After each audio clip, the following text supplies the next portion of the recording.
ng Pilipinas ay gagamitin ang missionary destination.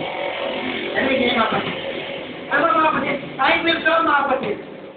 Okay, ang prophetic destiny na ating bayan, pagpapalaan ng bayan na ito. Bakit? Tayo lang ang bayan na ito ang Panginoon. Hello? At gagawin ng Diyos bakit? Para gamitin ng bawat Pilipino para maging ang missionary. Kaya ngayon pala mga kapatid, kumuha na kayo ng passport ko. Nakakailangan nyo yan. Ngayon, pupunta kayo dito pa hindi na para magtrabaho. Pupunta kayo para magbigay ng kapatid. Kaya naniniwala ko, nararamdaman ko na malapit na mga kapatid. Yung mga OFW natin, uuwi na sila. Bakit? Pagpapalain yung gusto ba? Amen?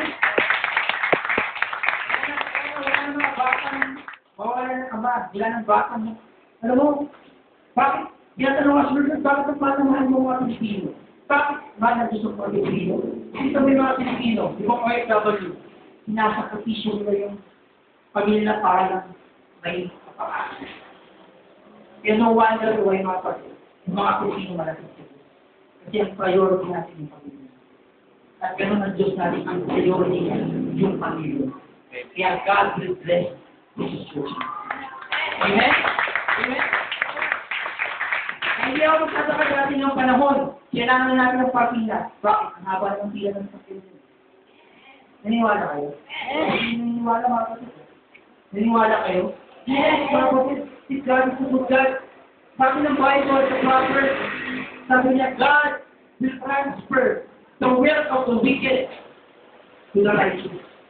Ang sabi doon, yung kayamanan ng magsama, ililipat sa mga anak ng Diyos. Ang sarap ng mga kapatid. Amen? Kaya gamitin natin yung talent natin, yung wisdom natin, para to gain the time will come out of us. Nagtataas ang Diyos ng Diyos. Amen? Amen? Amen ba mga kapatid? Hallelujah. So, may plano. Next. Ito ang pinakamaganda. We have security in Jesus. Hello? Amen? Ano yung sabihin? Na hindi magbabago ang pag-ibig ng Diyos nito. Hello? Hello? Sabi nga, no? Maging sino. Paano niyo ba siguro yung vigilant live? Siguro ng vigilant live. Mahal ka niya maging sino ka man. Anuman ang paso mo, mahal ka ng Diyos. Hello? Kahit ano ang ugali mo, mahal ka ng Diyos. So, kahit pa mataway yan, saan mataway ka? Mamahalin ka yung sobrang para mawala yung katakawin mo. Hello? So, kahit pa mainit ka ng ulo ko, kahit mainit ka ng ulo mo, mahal na mahal ka ng Diyos. At iibigin ka ng Diyos hanggat mawala yung pagkainit ng Diyos. So, kahit pa matigas ang ulo ko, yes. Kahit matigas ang ulo mo, mahal na mahal ka ng Diyos. At mamahalin ka ng Diyos ng sobra-sobra para mawala ang ikas ng ulo. Hello?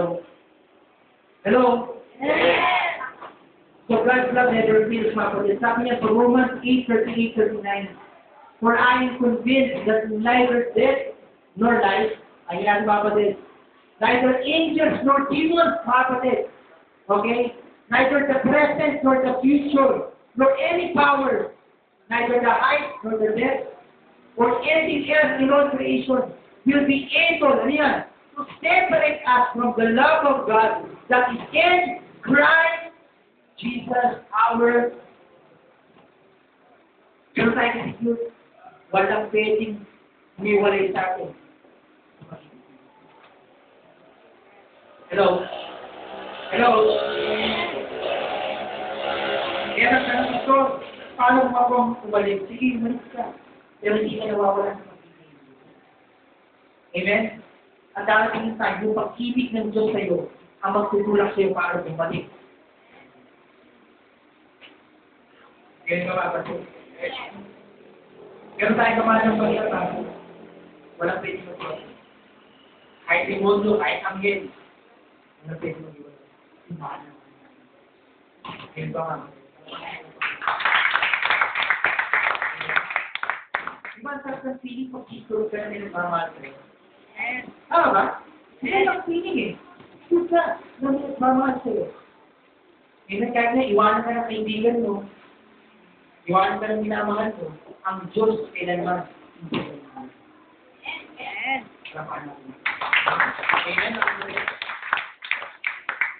Despite ng ating kahinaan, despite ng ating mga troubles, hindi tayo all, pero tayo pamahal. Hindi ba mga sabi nga, kung makita na natin kung gano'n tayo pamahal ng Diyos, hindi masusupak ang pag-ibig ng Diyos sa iyo. Hindi ba mga pagod?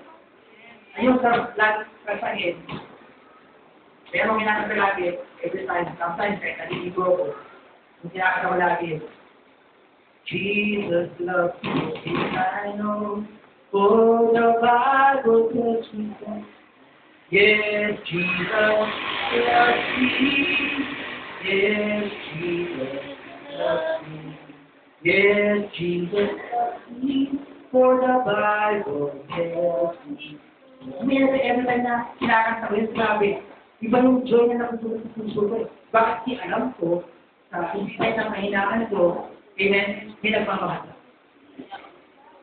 Despite na sometimes matigas ang ulo ko, hindi nagmamahal.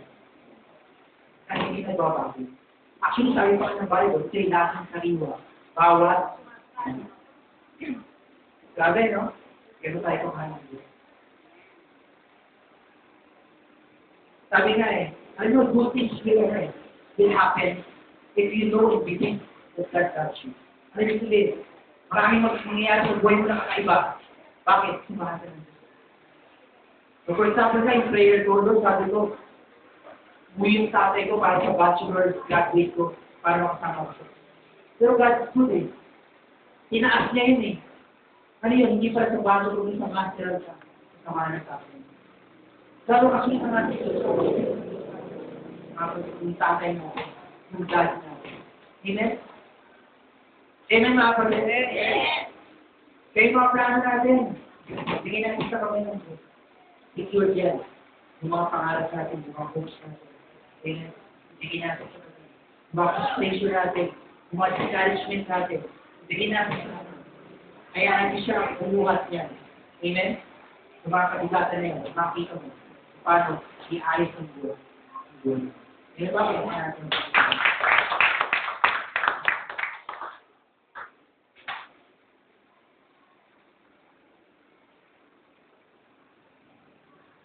Okay, for our conclusion natin. Always remember that our security is based on a solid foundation, and that is life. Amen? Sigtas ka dahil kay Kristo. Pinapala ka ng Diyos dahil kay Kristo. Mahal ka ng Diyos dahil kayo. Kaya ka hindi yan pwedeng mawala. Kasi ang pundasyon natin ay ating. Amen? Ano yung sabi, no? So, paano pag ako bumitaw? Kung may ang ganyan, kasi hindi ka bumitaw na. Paano ba ikaw bumitaw?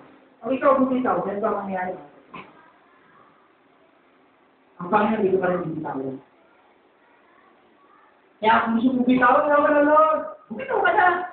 Doon ka panahon na iaangat ng Diyos.